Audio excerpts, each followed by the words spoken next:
Good morning. How are you, Dr. Jack Newman? Well, and how are you, Nour? How are things? All good, all good.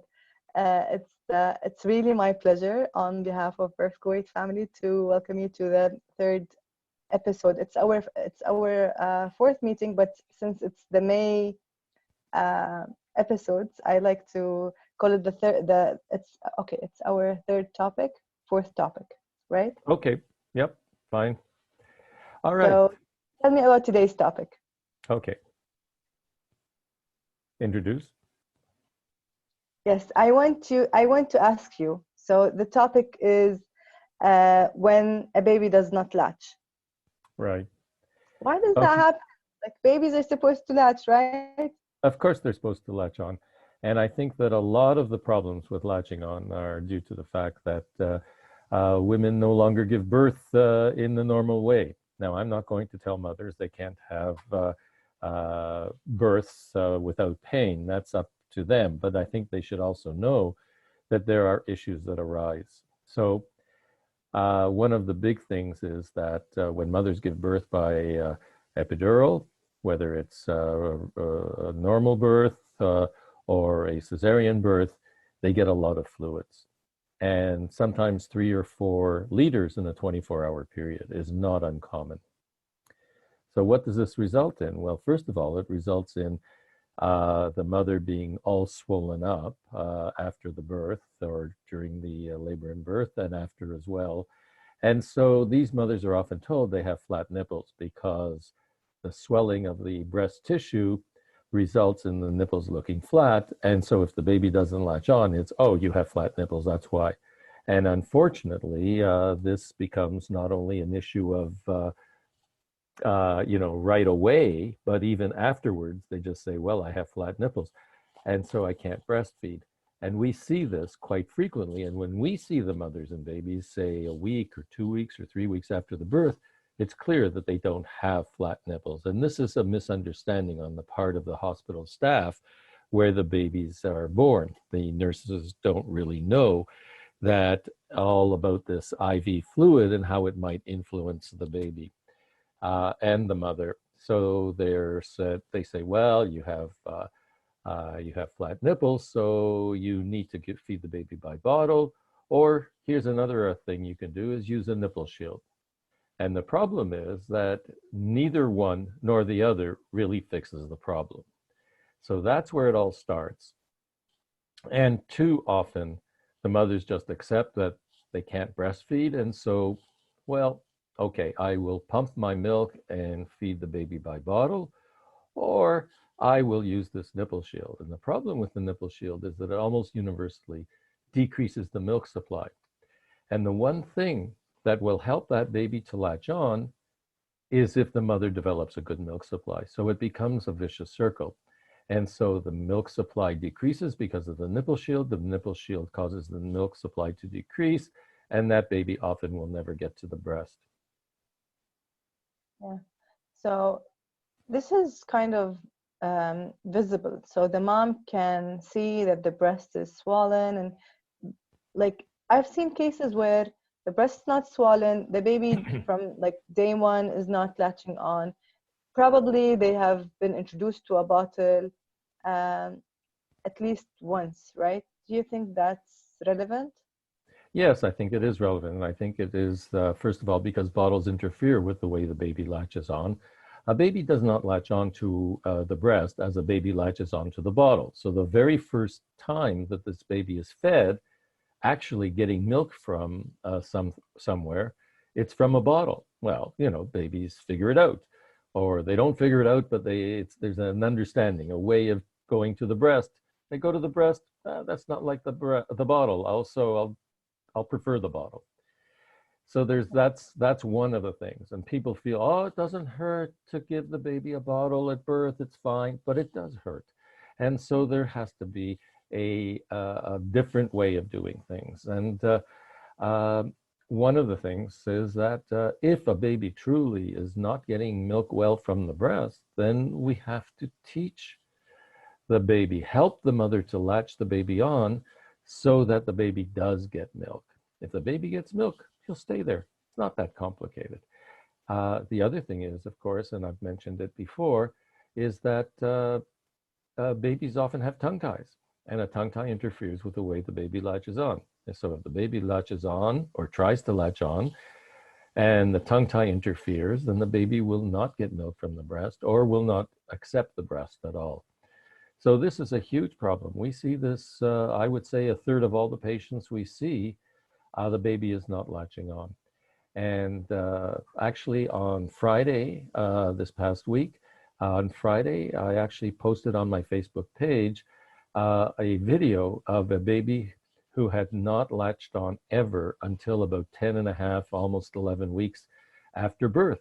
So even in such a situation, it can be done, but it would have been much, much easier had we seen that baby at day 11. Is it the baby that has been, the mom was rocking the baby to latch on?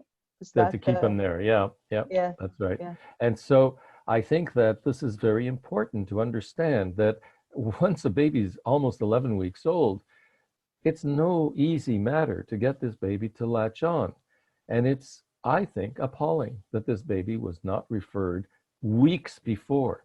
It would have been so much easier to get this baby to take the breast by day 11, or even if as soon as the baby and mother left hospital, it would have been so much easier. I don't think that a lot of healthcare professionals understand that fixing breastfeeding problems has to be done early and quickly, not wait and wait. Oh, it'll get better, it'll get better, it'll get better, don't worry. I mean, it was quite common. We talked about sore nipples before, but it was quite common for mothers to be told, and still to be told, that, oh, don't worry, the nipples will get better in the first, by 3 weeks. Why should mothers suffer for 3 weeks when we can fix that after a few days or even day one, if we could see them then? It's so easy a lot of the time to fix breastfeeding problems if you start early rather than start late. And that's especially true with the baby who won't latch on. Right. I don't think that lactation visits or consultations are taken seriously by everyone. Like, so they just keep it till they really don't have any advices, or she really shows a lot of, the mom really shows a lot of like desire in breastfeeding. Otherwise, they maybe will just like let her go. So maybe later she just give up on breastfeeding, and that solves everyone's difficulties. True enough, and unfortunately, a lot of healthcare professionals are influenced by the notion that is driven into their heads that formula and breastfeeding are all the same. It doesn't make a difference. And so what difference does it make after all that you don't breastfeed? And in fact, it doesn't make a big difference. We have all sorts of data to suggest very strongly that there are risks to not breastfeeding, that there are risks for the mother, there are risks for the baby. And I think that, we should take this seriously. And when you try to tell mothers who had a lot of difficulty with breastfeeding that that the breastfeeding, that breast milk and formula are not at all the same, and that there are risks to not breastfeeding, and then they get angry and they get upset and they say, oh, now you're just making me feel bad. Well, I'm not trying to make them feel bad. What I'm trying to do is help them understand for the next baby, they should get help, not just accept that formula is the same as breast milk, which it's not. It's not even close. Yes. It's a very, it's like a thin line where people would be offended by mentioning superiority of breastfeeding, and it's very difficult. I think also now more than ever, where I see that even the word guilt or bullying or anything are being like overused. Oh, like, yes. Talk about breastfeeding superiority, then like, oh, you're shaming formula feeding moms, and then starts like it. Even this is being overused. It's really it's sorry for the moms who are not receiving the information because of this. It's really like, that's where I think it's shameful. It's shame on us lactation people to be stopped from reaching to moms because of being accused that we're shaming other moms. And yeah, it's happening a lot. So my question is it always nipple confusion? Is it a word or a term that you can describe this? Well, I've never really used the term nipple confusion except to help out mothers understand what we're talking about when they use it first. But Mhm. I think the problem is that the baby's not confused. If the baby goes to the breast and doesn't get much milk, and then gets a bottle and gets a bunch of milk, well, the baby's not confused. He's figured it out right away. Say, hey, I'm hungry. I get That's milk right. from the bottle. I don't get it from the breast. I'm not confused. So it's like nipple preference? Well, you can just say that bottles interfere with the way babies latch on. And Oh, so it becomes a vicious circle. So the baby is not latching on well, or the baby's lost 10% of his birth weight, which is a completely false approach to how to deal with breastfeeding problems. But, oh, the baby's lost 10%, so we have to give him a bottle. And the baby said, hey, I just got the bottle, and for the first time, I'm not hungry. And right. so the baby refuses to take the breast after that. Sometimes only one bottle will do it. Sometimes it takes a few before the baby refuses the breast. So So we're the talking question, about flow, and like there is a very good difference of how breastfeeding works than obviously the artificial nipples. And sometimes, like, do you think that it would work for moms to trick the baby into going back to the breast by wearing a nipple shield? no, nipple shield is the worst approach that I can think of because the nipple shield decreases the mother's milk supply. And the more milk the mother has, the better, more likely the baby will latch on. The less milk the mother has, the less likely the baby will latch on. And so one of the things that we actually do is not only discourage nipple shields, but we often will treat mothers in this situation with domperidone. We treat them with domperidone to increase their milk supply, increase the milk flow. And we do this, or at least I do this amongst our pediatricians, we do this even if the mother is expressing all the milk the baby needs, because the baby is more likely to latch on if there is faster flow and more flow than if there is less flow. So just because the mother can pump all the milk the baby needs, this does not mean that the baby will latch on and latch on better. The baby will latch on better if there's more flow, but it's only part of what we do. It's not just increase the milk supply, it's also help the mother with the latching on. And there are techniques that we use that are important, and they are different. And I don't think that a lot of people, including lactation consultants, know how to latch a baby on so that the baby gets more milk. And this is one thing that we do that is very important. It's not just, oh, well, we'll just put the baby to the breast. There are ways of latching that baby on. Some people really like this uh, laid back nursing, which works, but doesn't always work. And so we try both. We try anything that will help.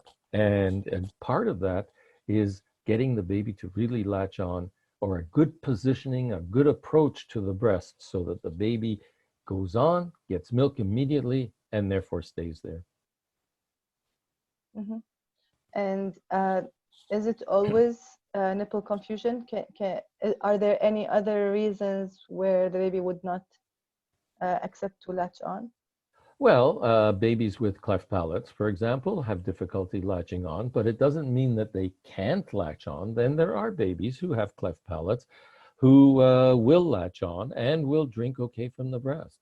They don't drink as efficiently, but I have videos on our website that show babies drinking with a lactation aid at the breast, even though they have cleft palates. The problem in Toronto, for example, is mothers are told immediately if the baby has a cleft palate, oh, don't bother even trying. Mm. Well, if you don't try, for sure it's not going to work. So I don't understand that approach. I think they feel that if the mother tries and it doesn't work, then she'll feel, oh, I failed. But I think that a lot of the mothers would say, well, if you'd only told me to try, maybe it would have worked. And I would have tried anyway. If the baby doesn't latch on, I would have tried, and then I would know that the baby doesn't latch on easily. But it's a big problem in Toronto, where I live, where the mothers are just told, don't bother. It's same here, everywhere, I think, yes. And I think it's also that when we say this, when healthcare providers say this, they prevent her from reaching out to help that might have led her to succeeding, right? So not That's right. only they're causing her to fail on her own, but they're like preventing her from getting help, which is key here more than anyone else. But this is the problem. When we don't tell moms that there is a chance, then they don't seek help. And that Yeah. is like not only that she failed, but also no one reached out to her to help her. That's like community failing her. So like how many failings are here? It's Right. even But more. of course, the cleft palate is not the most common reason that babies are not latching on. Babies with cleft lips, for example, can pretty well latch on fine. There's no issue there, really. But with cleft palate, it's not that common. I mean, the most common is what we talked about a little bit earlier. The baby is not latching on because the baby is not getting milk from the breast for whatever reason. How about like maybe something like bruises from forceps in baby's head or something? Would it be something physical that is bothering the baby and preventing the baby to latch on, or not as common? That's probably not, in my opinion, a big issue. I think Mhm. again, we assume that these things do have caused problems for the baby, but many of the babies are born with forceps that come to our clinic, and yet they latch on when the mother gets good help.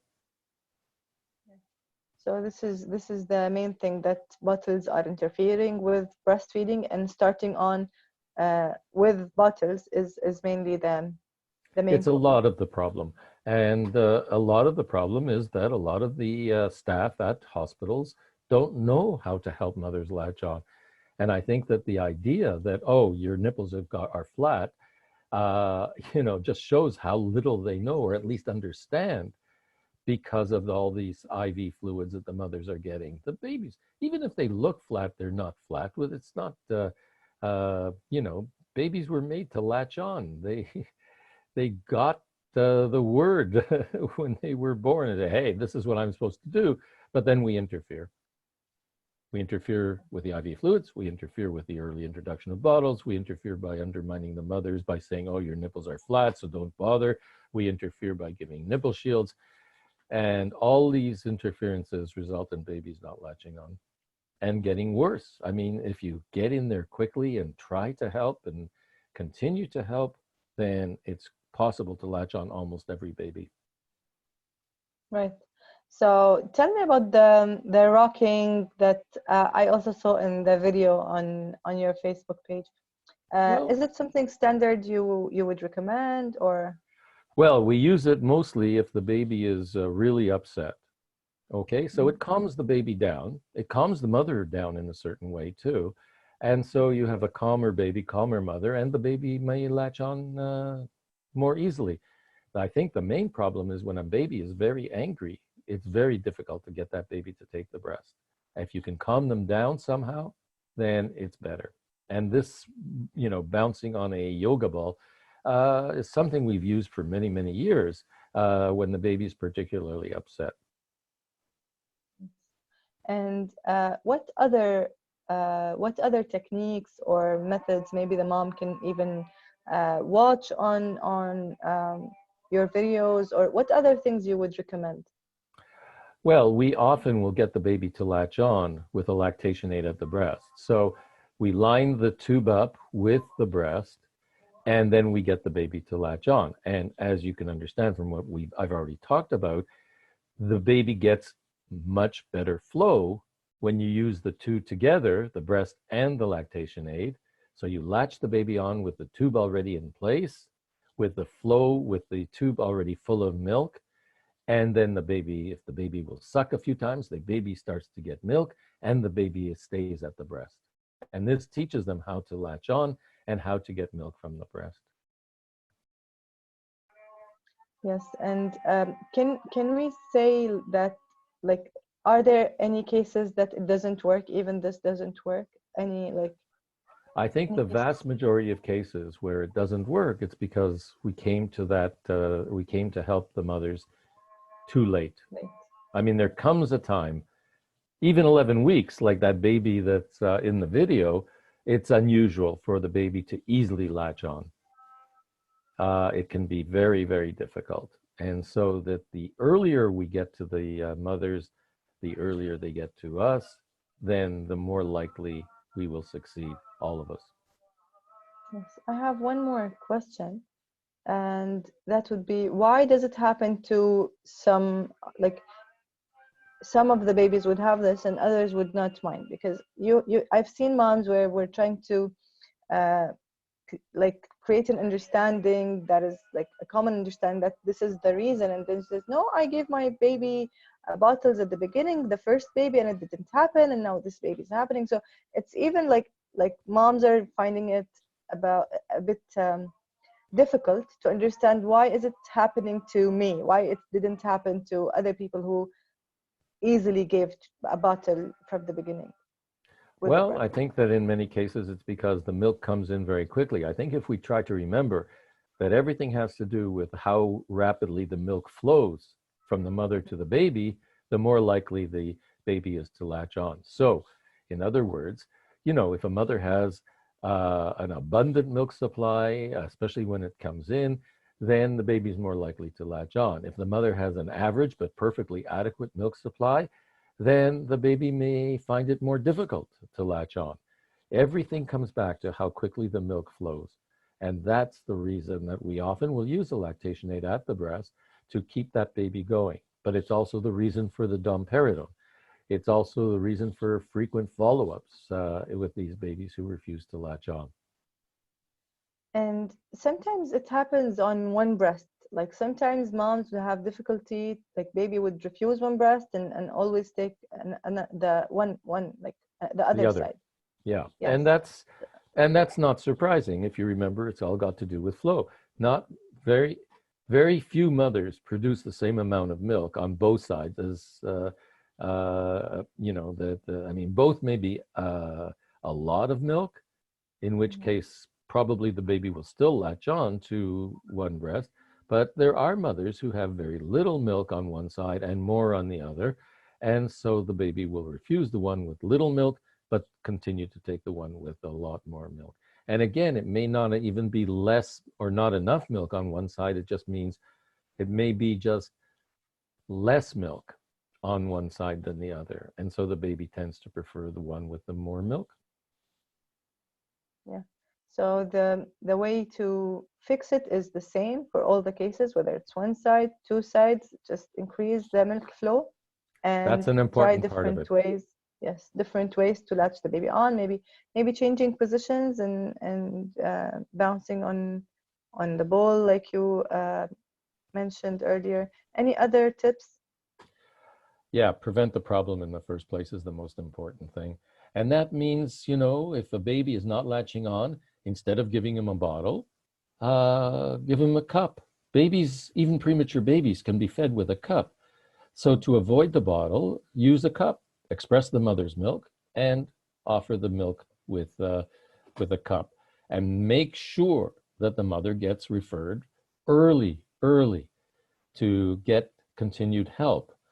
The responsibility of the nurses or the lactation consultants in hospital Yes. is not over when the baby is 2 or 3 days old to say, okay, now you can go home. No, now you can get home. Here's what you need to do. You need to get help, and you need to get good help, and you need to get it soon, tomorrow.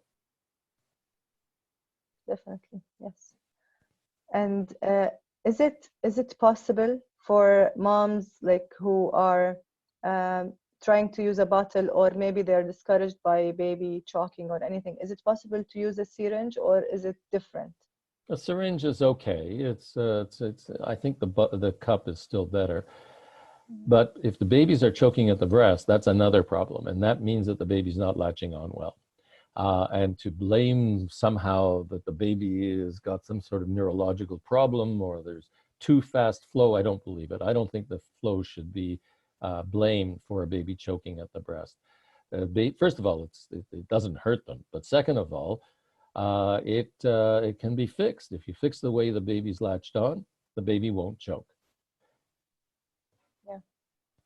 Thank you so much, Jack. It was really a nice talk. I hope it's really beneficial for all the moms listening to us. And like you said, prevention is better than even fixing it. And with these talks, and I hope more moms have really deep understanding of breastfeeding. I hope so too. Thank you very much. Thank you so much. Have a good day. You too. Bye-bye.